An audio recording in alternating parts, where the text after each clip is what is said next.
angle so you could see how pink your bangs were. I loved it. Okay. Like, look at this. Like, look what Colin has created. Like, look at this little influencer with her ring light putting on highlighter. Like, I'm literally like, my lighting is weird. You can see the bags on my eyes. Your lighting's not weird. You look great. Well, it's funny because Leslie was like, I literally slathered stuff on. I was like, I joined. I was like, oh, fuck, Leslie looks really good. I need to like, oh my God, thank you. It's the foundation. It's just the Ilia foundation. Yeah, I know. You need to send the link to all of us. Going to. I was like, oh my God, what foundations are already on my counter? And just squeezed a little bit of all of them into my hands with a squirt of oil and then was like, oh, it's time to go live on LinkedIn. It's one of those days. But you know what? The reason that I was behind schedule is because I was on an intro call with a Fortune 100 brand. Hell yeah. And it ran 25 minutes over. Because you're a queen. Because you're a queen. So I would love, they have like some real cool problems, opportunities that I would love to work on. So fingers and toes crossed that. Opportunities for optimization. That's right. That's synergy. They have some synergies that I would like to work on. Okay, so I watched this video last night of this guy who he took all the McKinsey, like the decks that you can find online. Yeah. He put them into an LLM. I think it was ChatGPT. And then he made a project and then he started asking it questions. And it was like, do you want me to make you a parody slide that just like puts all the buzzwords together? And you guys, I understood what it was saying. I was like, oh no, follow. You want to optimize you want to lay the path for cross silo optimization. And you're like, oh, yeah, like, okay, that's actually legit. Yeah, I do want to do that. Like, yeah. We're like honestly at the point of being a different language. How bad is that? Yeah. We're at the point of it being a different language. I actually saw last night though that I saw a very similar post that was like in like, I don't know, 2020, McKinsey charged Warner Brothers like $65 million to tell them to merge with Disney. And then they charged another, like, you know, fucking like double digits, $1 million to like tell them to like, you know, merge their brands. And then another $65 million to be like, relabel it. Time to unmerge. And then another like to like separate it again. And I was just like, that is the level of, I don't even know what to call that. I would unhinged. Audacity. I mean, the audacity. Yeah, the audacity. I'm all about getting that bag, but I'd prefer to do it by being actually helpful, not just giving somebody 250 slide decks. Okay, well, yes, and that, or you could look at this as like a genius grift of the world's largest corporations. Like, for sure is.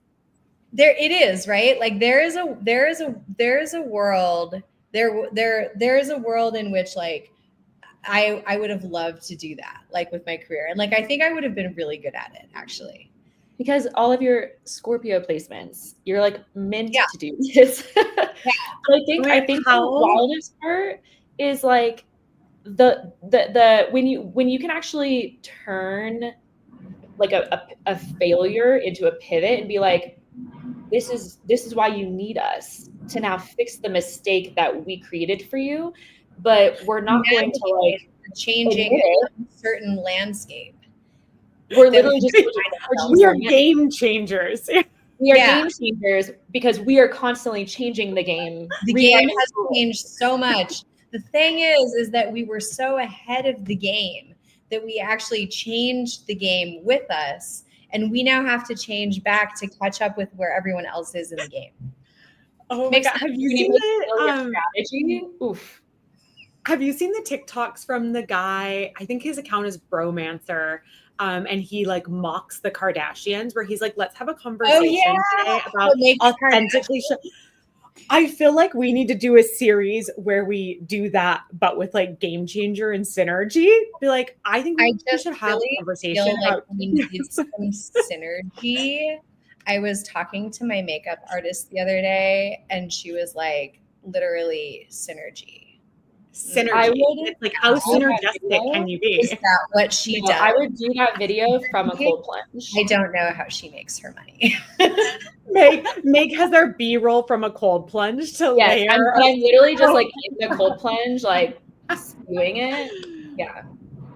Oh my gosh. I love Okay, let's like, have you answer some guys seen the questions. one while we're talking about our favorite charity funds? Have you guys seen the fake podcast one? No. Where it's like these two guys and they wear these like increasingly ridiculous hats. Like the guy has like 7 pairs of microphones stacked on top of his head, and they just make fun of guys on podcasts. And the guy will be like, so I go into a McDonald's, I order a fillet of fish, I sit down, I don't leave for 30 years. And then they like pan to the other guy, and he's like furiously taking notes, and he's like, and then he's like squatters rights, and the guy's like, now I own the McDonald's, and he's like, boom. And like it just goes through like the most insane shit where you're like, that actually makes like you're like, oh wait a minute, is this like a game-changing insight? No, that actually makes literally no sense. But the guy's just listening to it, and he's like, smart. Like, he's giving Joe Rogan everything that he says. Yes. And I imagine that that's like what the bromance hustler podcasts are like, you know? Because that's not even a stretch. They're like, I'm going to teach you how to achieve some absolutely unrealistic goal. And then they're like, and the way to do it is this is actually a fight that I got into on Instagram like maybe a year ago, but I would like not let it go because I was so angry, where the guy was like, it is so easy to make $500,000 a year. All you have to do, 3 steps. Step 1, develop a product you can sell for 5 to 10K. That was step 1. Easy. Step 2. Step 2 was email 1,000 people a day, every single day, 365 days a year. There's no fucking way this person has ever done anything. 2%. And then step 3 was just make sure that you convert 1% of the people that you email. And I was like, wait, that's not well easy. Just convert 1%. Like of the people that you're spamming with a product that's probably spamming trash. This person discovered a calculator. Emailing people about. I was fierce. What was the worst? Also, like step 1, create a product you can charge $5,000 to $10,000 for. Step 1, what? Have at least a decade of deep knowledge in something that you have a unique perspective about. Then learn how to teach it. So like. That kind of like, that's the barrier right there. You know what I mean? It was, and people in the comments though were like, this is genius. This is incredible. Getting started today. And I'm like, getting started? No, you're not. What? Like, what do you think is like the sales equivalent? The sales equivalent? That is the sales equivalent. Yeah. No, but even like, I feel like even like, I see 2 things where even just like people are like, oh, you need to be an entrepreneur. And I'm like, as an entrepreneur, I'm like, you don't do it. Yeah. Don't do it. Yeah. The sales equivalent is like, you have to wake up at 4 o'clock to cold plunge if you think you deserve entrepreneurial success. How to become a successful entrepreneur, like step 1. And then it's like 7 really unhinged things. But then 8 is like, make sure that you got 10 million in seed from your dad. Yeah. Well, and it's like, okay, be prepared for like the most intense like journey of accountability and self-growth that you've ever undertaken in your entire life. Like step 1. And so I was on this panel this morning about AI and GTM, and most people were talking about like the practical applications of it. But one of the things that I think is more interesting is just the way that like business models are changing. And Leslie, I know you don't want to talk about AI, but whatever.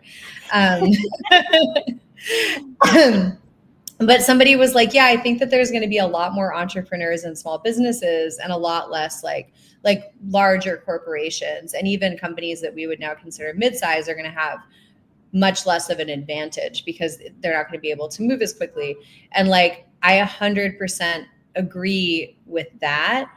And it also gives me a lot of concern for like, are people really focusing on developing the right skills? Because it is not easy. And like, I think the reality is that like, at least generously 80% of people are just not built to do their own thing. One way of thinking about entrepreneurship that I heard was like every morning waking up and staring at every single thing you're bad at. Yeah. Just every single day, you know, it's I said that. You probably, like, every quote that I have is from my friend Monica. Every book recommendation, every quote. Yeah, it's like you sit down at your desk. Like, I have my desk here. I'm looking at a wall, but like the wall might as well be a mirror. Like, you just sit down and you're like, well, here I am again with me, myself, and I, and all of my different board members in my head, and the procrastination panic monkey. And like, we're all just going to try to get through this day. Like, I love that video. You run up against all of your limitations. Watch it when they're done here. We should talk about procrastination. Okay. Wait, I have two things I want to say first. One, ever since I left that comment in your post a couple of days ago, Meg, it's been like really earworming me, a comment I left about myself. I'm like, oh, I need to spend more time thinking about that. The thing is that we have to always remember to be humble, because that's the most important thing. Always be humble. But I literally like, wait, I need to tell you this brilliant ABH. I literally was like, that's really profound, Leslie. And I went and wrote it in my journal to like go do deeper work on it. We'll make a sign. I imagine you have it framed on your wall. Has it like embroidered on a pillow now? What did you say? What was the quote? I said entrepreneurship has both taught me what my limits are and also that I am limitless. Wow, that is really good. I was like, oh, that kind of eats. It does. We need like we need to produce a coffee table book, like the ultimate level of narcissism. Just like of us. Like, ooh, that's like, imagine just having a conversation, be like, ooh, that's really good. I'm gonna write that down. I'm gonna write that down. Like, but we do say things that are super like legit. That's really good quote. Like, I would put that. I was like, oh, that's like beautiful. Like, I don't think that Chris would support me like embroidering it on a pillow and adding it to our bed with all of the other pillows I already have there. But I was like, oh, this is at least worth like exploring more when I journal, because I think that's like a really cool thing that came out just like very organically without overthinking it in a comment. And I was like, oh, that's worth doing more work on. But the other thing that I was thinking is that like, I generously 80% of people are not meant for entrepreneurial work, but I also want to say like, that's okay. Yeah. Like not everybody needs to be an entrepreneur. Like being an entrepreneur doesn't inherently make somebody like better than a person that does a W-2 and is more confident or more comfortable showing up and like working their 9 to 5 and then being out. So I feel like some of the narrative around AI that I don't find it problematic, but that I like find it worth contemplating further is like one of the primary use cases of AI is that everybody should be their own gig worker. Well, what I do worry about people being able to create their own livelihood, because I do think that that's going to become more necessary for like a number of reasons. Like the people that are going to be affected that don't realize that they're going to be affected are knowledge workers, like white collar jobs. And there's already there's like a really fascinating body of research that's already been around for a long time, even before AI, about how like a large percentage of those jobs are already bullshit.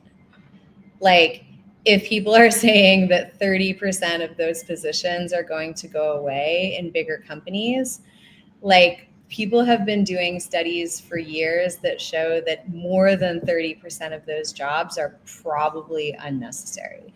But like we've created this giant like it's the agreement that we have in society where it's like, okay, like you get a job that makes like 70 to 150K a year, and like it's an email job and you're a project manager or you're like a support analyst or a BI person or something like that. And I mean, I've seen it even like with friends of mine that work for like Fang. They don't do very much.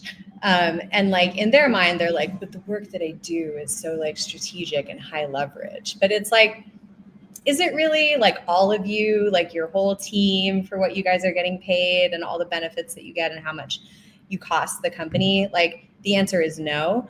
And I think that like because of AI, that thing that has existed for a long time, that reckoning is going to happen to a lot of people very quickly. And like, that's why I don't think that everybody has to be an entrepreneur, but I do think that people should start thinking really seriously about how they're going to take control of their own career and their own livelihood. Yeah. Like, that's why I love that Gen Z and also a lot of millennials want to be content creators. Cause I'm like, all right, you get it. You know, like that is a human job.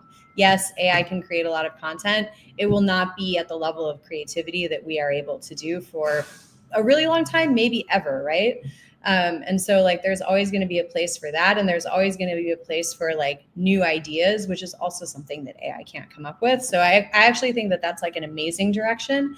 And I also think that it doesn't mean that like everything has to be online. Like, you know, like Meg and I, like we live in Mexico, and the like engine of like the economy of Mexico is so based on like small businesses that have like under 20 employees. It's a huge part of the economy. And it's like something that like the economy is designed around because they know that like that continues to like keep the cities running, and not just keep the economy running, but literally like power people's daily way of life. And I think that that is really cool. And like in the US, that's just something that we don't really have, that I feel like would be interesting to see like how we're going to get back to that. Anyways, end of rant. Okay. I have a hot take that I was saving in my LinkedIn drafts, but I guess I will drop it here. Ooh. The real jobs that AI, that like should be truly worried about AI, are recipe writers. Y'all, there's no way that I'm ever going back to like skip to recipe, add. Like, they should be worried. And that is like a hill that I will stand on. So I like immediately picture like I just want this Ellison Roman shallot pasta, but instead I need to hear like a 17 paragraph story about like how they grew up and how they found their way to this recipe, and in the 17 paragraphs like 52 different adverts, and I'm like, I just want to remember if it needs parsley at the end or not. I just need it in like a format that I can copy and paste into a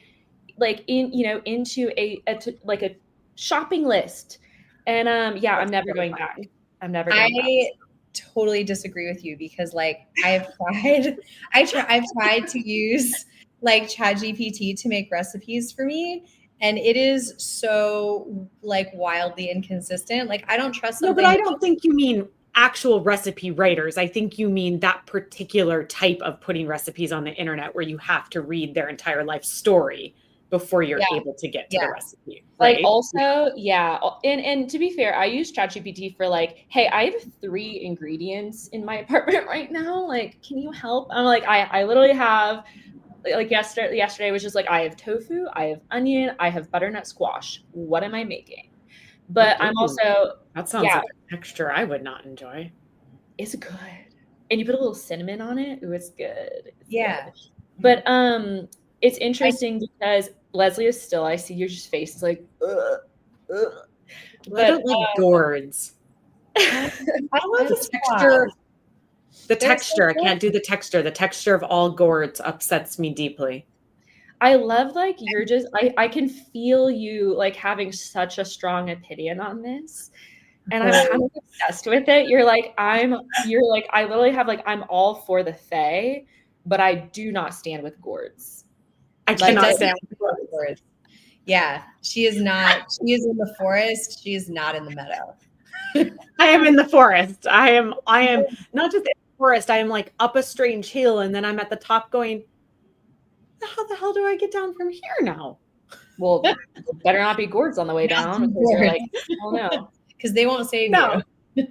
No, They clovers. Wait, but okay, now that we're talking about AI, I do want to stay on it for just one more second, because I think to your point, Monica, that it's like people need to really start thinking about how to make themselves more essential, or to create some sort of barrier so that if they do get, if their job is made obsolete because of AI, they have something else to fall back on. Yeah. I don't think it's like for everybody, it's going to be content creation, obviously, but like it is an emphasis on building the types of strategic and creative skill sets that we know AI really, really, really struggles with. Yeah. Seth Godin wrote a book maybe like 2 years ago called Song of Significance. And it really digs into the disconnect between employers and employees, and that employers are still trying to manage us. Like we are working on an assembly line and we are putting thing 1 and thing 2 together, and we get thing 3, and we should be able to just like do it repetitively and have this many at the end of the day. And that's not really how a lot of knowledge work works.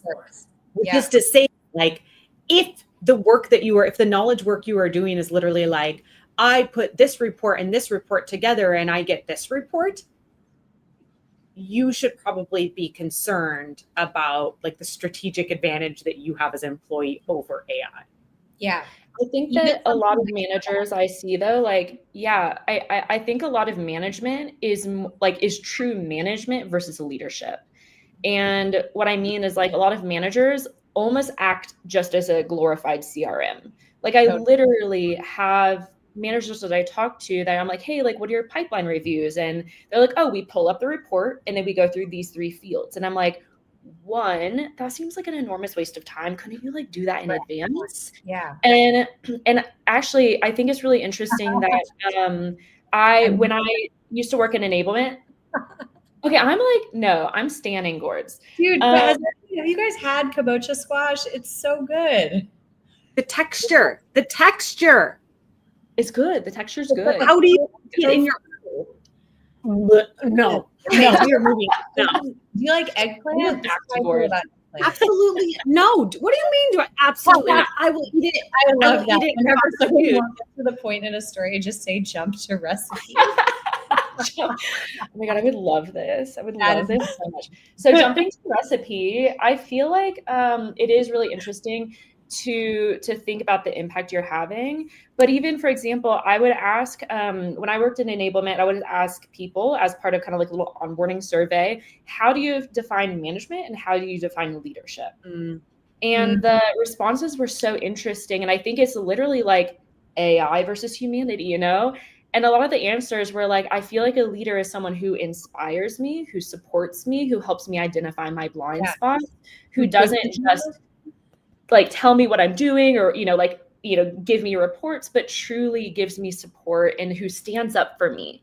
AI is not going to stand up for you when in promotions, AI is not going to stand up for you when you make a mistake and cover your ass, So I think there's a lot of, and this is just one role example, but I think the overall conversation, the jump to recipe moment is think about how you are different than AI and lean into that, both in the present as well as in the future. And I think that you have to I think that is a process of self-inquiry for leadership and managers especially. And I think that those are also people that are like, oh, they don't mean me. Like they mean junior people. Like, no, they mean you, if you're spending, how much time are you spending every day doing call reviews? And you're like, oh, I'm just going to jump through like a couple of calls. Like version 2.0, you should create like a bot of yourself, plug it into your conversational intelligence tool, run all the calls through that, identify themes, and then run mini trainings for your team on like the themes that you see coming up.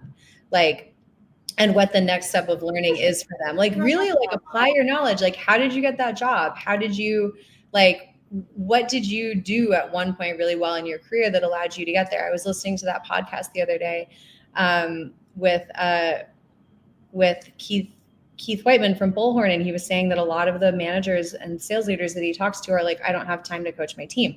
And I'm like, well, what are you doing? Like, what do you think the job is? What is it that you do here? Yeah. What is it you would say it is that you do here? I have my pen. I was talking to someone on a podcast years and years ago, and they put it this way. They're like, that statement is like saying, I can't stop for gas because I'm driving the car. Like, yeah. What are you doing? But I would also say there's a huge difference between coaching and training. Coaching being like one-on-one and very specific to that rep. Training being like, here are gaps that I think I could feel that would allow the overall like capability of the team to increase. So I think those are very, very different. But I would also say like that, like the managing to metrics is a stage in leadership development. Like as somebody who has like managed for 15 years, has been first, second, third line, has managed managers that manage managers. Most managers start at managing metrics because that's the only thing that they are capable of like getting a handle on as they develop their leadership skills. And I think it's a spectrum of like being very execution focused when you maybe have that, you know, like team of 4 in your frontline manager, through to figuring out how to be very empowerment focused as you become a leader. But what I see, and I know it's what you see as well, is that many people continue to get promotions, but they stay stuck in the frontline manager mentality of like execution and managing metrics. Yeah. But I actually disagree with that definition of coaching versus training. It's incorrect. Nope. It's in my book. So it's written. I have a different perspective. Yeah, maybe in your book. In my book that I am But not to be fair, it is not, that is not my definition. That is like the learning and development definition. So I cannot take credit for that. Okay, well, I will, but I want to actually just like challenge it a little bit, only because I think that actually is why. So, you know, thinking that coaching is something that happens kind of one-on-one, you're like developing, training is something that happens kind of in a group setting. I think like that's the format, not the content. And I think that's actually what keeps a lot of managers from coaching, because they're like, I don't have time to coach. And I, you know, from years of enablement, one of the biggest things that I started doing was actually coaching in group. Like you can do group coaching, but if you just shift the context. But that's just interactive training. No, but I think that I would disagree. I would disagree because, for example, even if I would do, one example of a group coaching session that I would do, I literally, so if you want to teach people how to prospect really strategically, I took all of the training out of it, did no training, but I literally took the list of like, I had every rep prepare their top 5 accounts that they could not get into. And we did pipeline rallies, and we literally would have them come to this session. It would be cross-functional, like marketing, solutions consulting, BDR team, partnerships, like very strategic. And because these were top accounts, and they would be like, hey, here's what I have. Can I get some help? This is what I tried so far. This is da-da-da. And then all of us coached them, and we recorded these sessions. They were available to, you know, everyone. And, you know, I think like taking the idea that it has to be one-on-one and kind of like in this like small environment, so it's not scalable, I think that's what's limiting a lot of people. I don't think like coaching is a format. I think it's like a type of content. It's a muscle. I don't think it has to be one-on-one, but it has to be 2-1. Like coaching has to be focused on helping a specific person with a specific thing. So like group coaching, fine, which is what you're describing. So it doesn't necessarily have to be like me, the leader, to a person, but it can't be broad strokes. training. It has to be specific to the It has things to be like situational. But yes. I think yes, as our Scott Sambucci says, it cannot be strategic. It has to be situational. But do you know what I'm saying? I think that we think of it in this very nuanced, like very fluid way. We think of it like this, but I think a lot of managers think of it so black and white, like is kind of what I'm saying. They think of it as it has to, like, coaching is unsustainable, unscalable, and training is sustainable and, like, you know, to the masses. And I think we need to like break down those narratives. I also just think a lot of training is really boring. I also think about it sequentially. Like you can't coach people on something that you haven't trained them on. And if you have provided training on something and you haven't provided coaching on it, you're not ready to provide more training because people haven't integrated yet what they've already learned. Yeah, so like 100%. The way that I think about it in my framework is like process, training, coaching, repeat.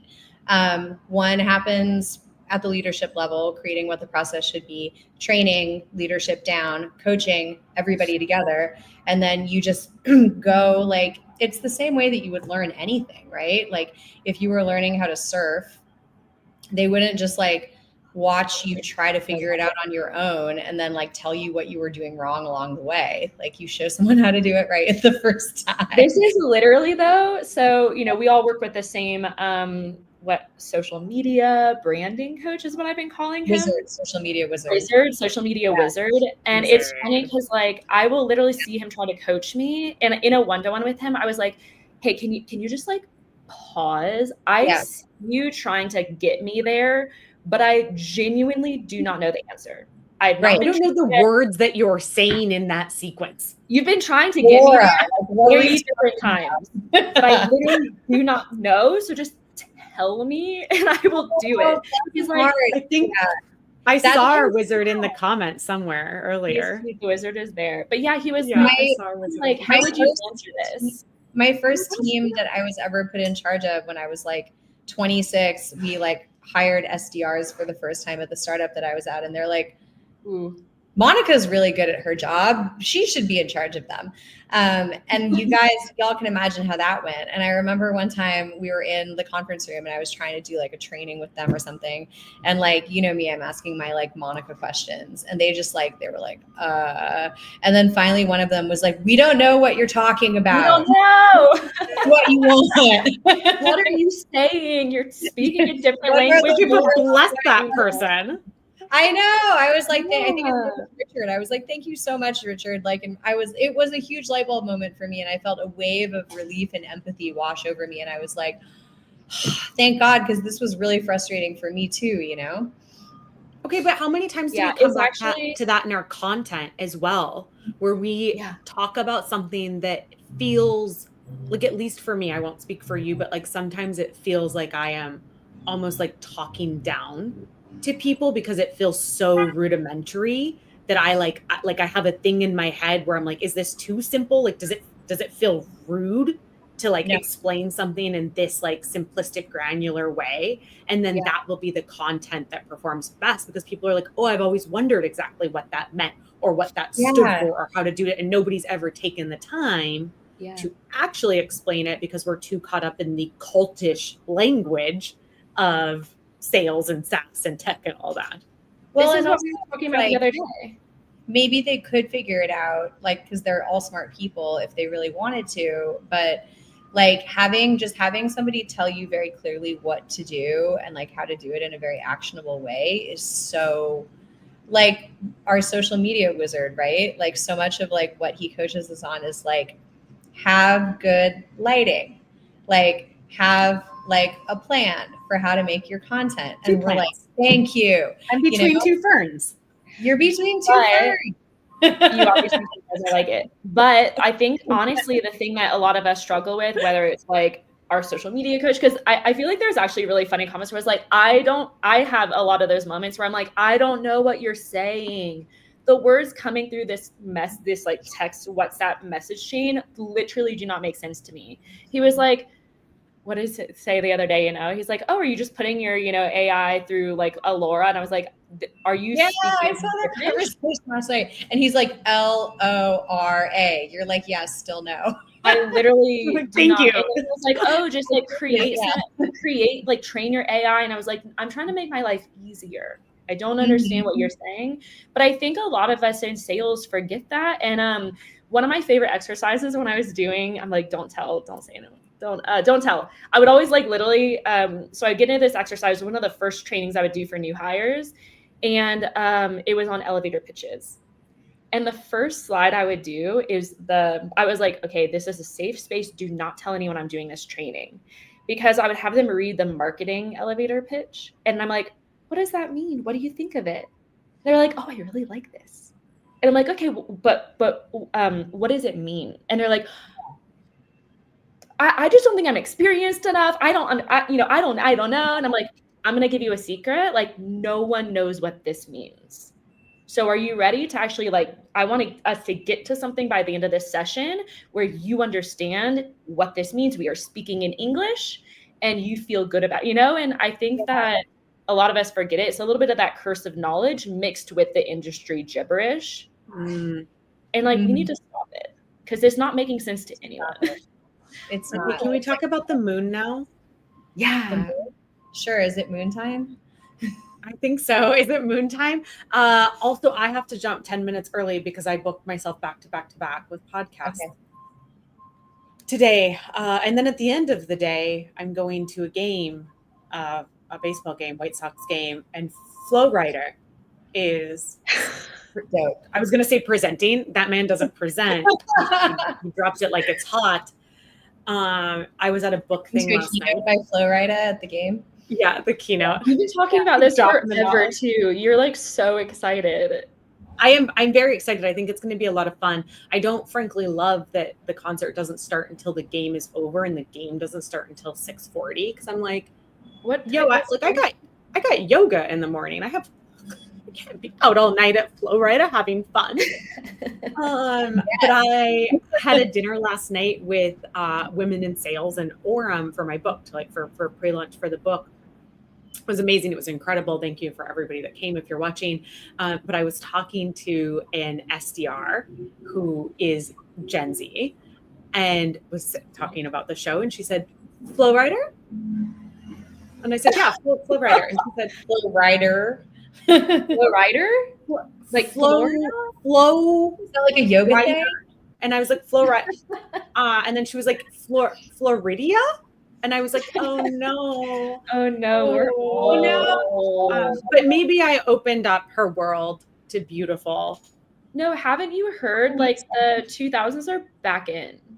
They are back. Cool. So there's this guy on TikTok. I've never actually heard anybody pronounce his name. So I don't know if I'm pronouncing it right, but I think it's Whethan, Whethan.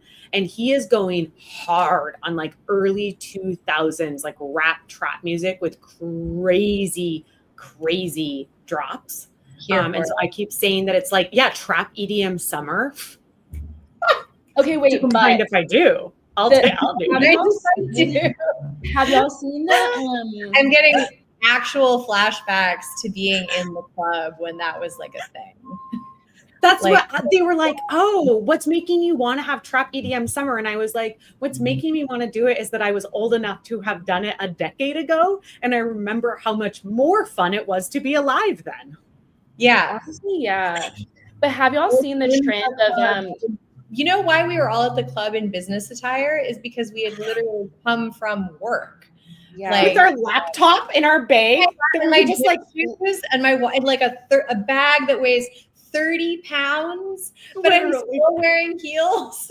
I think I still have nerve damage. It's Wednesday night. I'm drinking watery vodka sodas at a table. Okay, wait. Have y'all? Okay, dancing in clubs. Have you seen I'm sure the trends where they like how to tell millennials and we're like, woo! Mm-hmm. I'm like, not only that, I was like dancing on bars, like I was like dancing on banquettes. But dang, Sitting on top of things. Like if you're really having fun, you get on an elevated surface. It's not even like your hands. You get at the level of your hands is like the even cooler. Yeah, exactly. But yeah, no, people are too afraid of being like recorded now. People, if you do that, apparently people like get their phones out, be like, ew, look at this embarrassing. I was like, wow, I hate that. I would never be able to get a job if I was recorded in college. So oh my god, if being cringe means, or like opposite, if feeling joy, if the way to I tap into feeling joy means that people think I'm cringe, bring it on. Like, let's fucking go. I'm going to bring this full circle back to the power of personal brand. I think you need to get ahead of it and you need to reclaim it. Like, remember when AOC got elected and like they tried to shame her with that video of her dancing on a rooftop and she was like, oh, LOL, I'm fun in that's all you've got. And like, look at Zohran Mamdani, like his campaign is the one who's putting out all his music videos from his mixtape. His rap videos. So funny. The TikTok trends are, you know, like that could be like in the past, it would have been like, oh no, like this guy can't even run. Like they're going to find the videos and they're just like, look at him. He's cute. Like, I hope that is the path. But what I was going to say earlier, I think, have y'all seen the trend of people going to Pitbull concerts, like selling out his stadiums, but literally everyone is wearing like the bald caps and dressing like him? No. This is a trend. Like around the world, his shows are selling out this. But no, there's tens of thousands of people and they're all just going to his shows and just like dressing as him. Can you imagine being him and being like, holy crap, I'm back, baby? And then like being at the show and being like, wait. You're like, he expected all these hot girls and it's just like all like everybody just looks like Dobie. That is so surreal.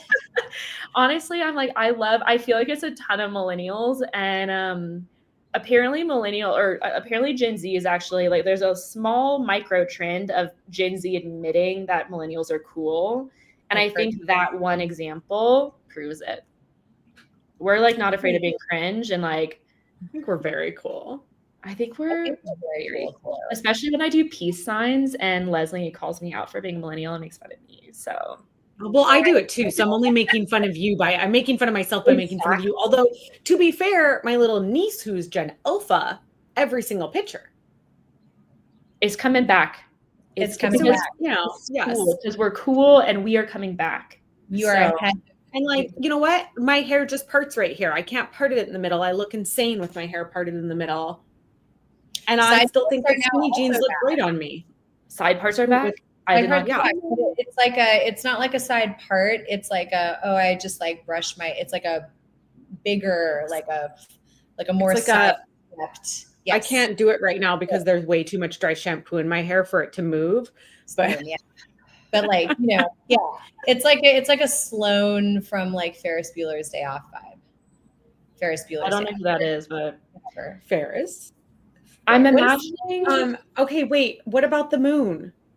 Oh, we have a new moon in Cancer. Yeah. This week. How's everybody feeling? So I was talking to a few people about this and people are like, oh, I'm feeling chaos. I'm actually I feel like not all eclipse seasons impact me, but this one has been a really big one. I feel like it feels like a lot of things that I was struggling with. I actually have more clarity now. But ironically, I'm Capricorn sun and then like that kind of opposes Cancer. So I feel like I'm feeling into my emotions a lot more. Yeah. And that actually has been a really good way of getting clarity, even though it's overwhelming, even though I'm like, am I okay? I'm feeling is hard. I don't like it. It does actually give you a lot of clarity on what matters and what we should be doing, how you feel about things. So I feel like it's a really big point of just like feeling more deeply. And I'm like, I still do. Leslie, what about you? I don't know, because like Monica, you asked in our group chat, like, what are you letting go?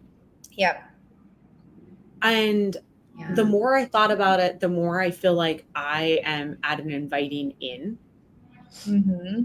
point. And so maybe like what I'm letting go is any sense of like not deserving abundance. Yeah. Right. Like maybe that's the balance. But just being like so close to the book launch and like having worked so hard on putting that knowledge together and being able to share it with people, like it's really starting to come together now, like how big of a deal it is that I've like created this repository of knowledge and formatted it in a way that it is accessible like to the masses and priced it in a way that it is accessible to the masses. Like it feels really special. And I'm like, you've done the damn work. Like you've gained the knowledge, you have the experience, you've done the work of writing the book and editing the book, and you've done it all. And now you deserve to receive. Love that. Thanks. What about you, Monica? So this is this new moon in Cancer is the first one of this year, and it's in Cancer season, which is where the moon loves to be, so it's like ultra moon-y energy. Ultra moon. The mooniest moon. Whatever did moon. The mooniest moon. The moon is mooning, guys. The moon is feeling herself. And so it's also the ending of like a cycle that has been going through the last 6 months for sure, kind of through in and out through the last 12 months. And so I was thinking about kind of like little review of what the themes have been for me in that amount of time. And I feel like it's been a lot of like cleaning up, both in my professional life and like in my personal emotional life, like boundaries and different places where like I had leakiness of like my own power, and like just cleaning up the energy and just cleaning up my vibe. And like this has affected like the way that I run my business, the way that I show up publicly online, like the way that I deal with people in my life. And I think what the like culmination of all of that has been is like I'm just no longer willing to give away any of my power or wait for any kind of permission or like abdicate any kind of authority to anybody else in any of those areas of my life. Get it? Yeah. I'm so into this. It feels great. And this is also like, you know, I'm a Leo. So for me, August is really like the beginning of the year for me, because like whatever, fuck the calendar, like it's obviously all about Leo season. And so I always Leo says the most Leo. Yeah. Hashtag always be humble. Oh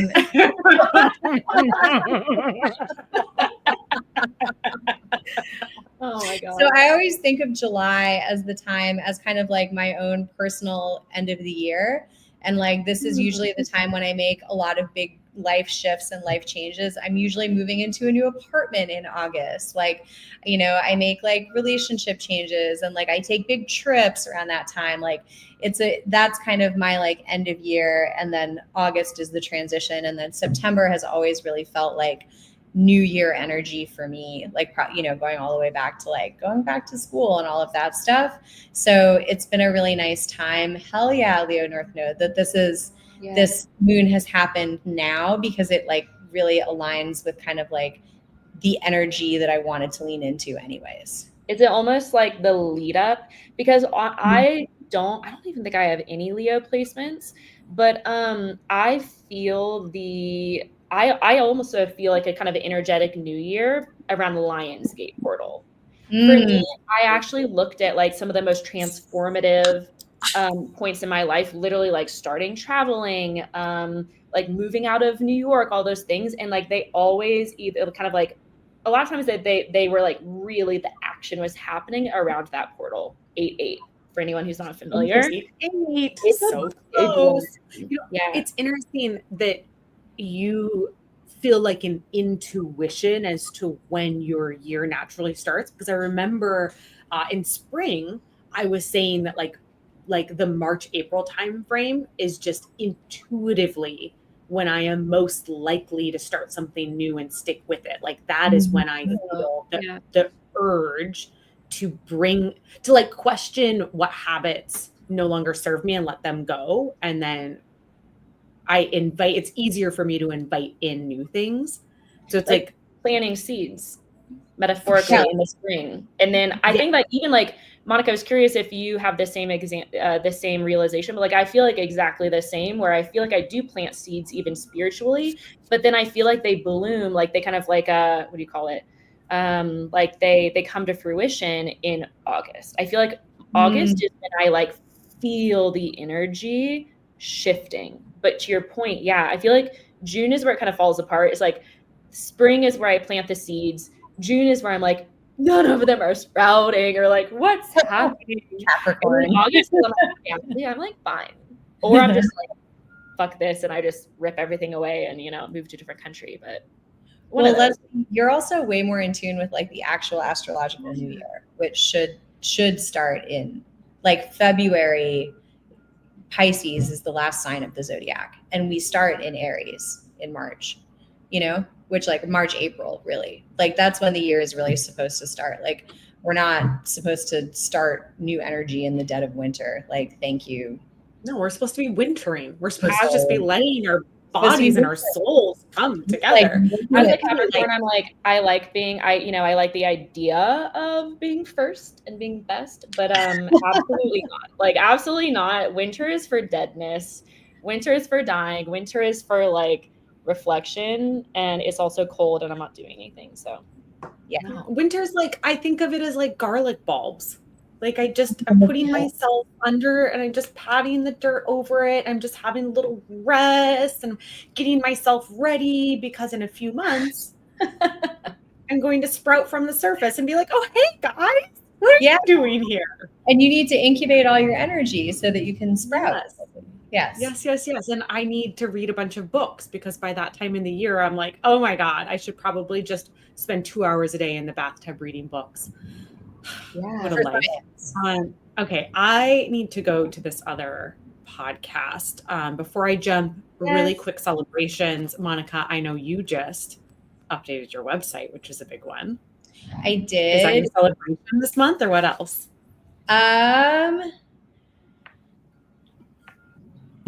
Yes, registration page now live for my webinar, July 15th. I think that's drop it in the comments. I will. Yeah. I've got a bunch of other things going on, but like, I think I'll leave on that. Cause as you guys know, I've had, it's taken me a really long time to like create this, and I've put a ton of work into it, and I'm really excited about how it's turning out. And I'm honestly just really excited to like talk more about what I have been doing behind the scenes for so many years. In a way that straight at the camera and tell people what the webinar is about and where they can sign up. I can't do that right now. You can do it. You can do it. You can do it. We've been working hard on this. The webinar is called Survival Mode to Scale Mode: How to Grow in B2B SaaS. And it is about how to identify the one thing in your business that will give you the most leverage right now, and push on that so that you can actually move forward and avoid all of the mistakes that so many founders run into on their way to 10 million in ARR. Whoop, whoop. Whoop, whoop. Yay, and people should go to your website to sign up, or where? Yep. Yeah. I'll drop the link to my site in the comments right now. And also say it out loud. It is msps.co. It's a lot of dang. I'm just a bully. I'm like, post selfies. Selfies. Tell people what you're doing. More video. My identification is bully. Yes. Very Taurus of you. Yeah. Leslie, you have a massive one. Oh, this book. Well, August 5. So we'll do one more of these before it actually pubs. Is August 5 the virtual one? it is it's like the official launch date. So I'll do my virtual launch party, which everybody should come to. I'm going to give away like $1,000 in swag, like stuff from like Melissa Gaglione, like some hats from Will Aitken, some of my own, like I Am Elite Women in Sales hats, some like food, stuff from our friends, stuff from like minority and women-owned businesses. So it will be incredible. You're so good at events. Yeah. Also, I want that Melissa Gaglione. I want her sweatshirt. It's so cute. I am the value proposition. Yes, I am the value We'll prop, right? show up to the launch party because I was upset that like I want the swag. Okay, yeah, I will be. But then you have to wait until we see each other in person because I am not shipping that to Mexico. I know. I literally, that's why I was like, I want to get her sweatshirt, but I was like, will she like keep it for me? Yeah, she will, because she's a delight of a human being. Yeah, I want like 3. I know, they look so fuzzy. I'm very excited. So yeah, I would say like that, like the next thing is making sure that I have my live and virtual launch parties, like everybody signed up. Oh, actually, it's not a milestone, but it is a celebration. My lovely, lovely mom, worked in media for years. And so she put together a press release for me, and it's amazing.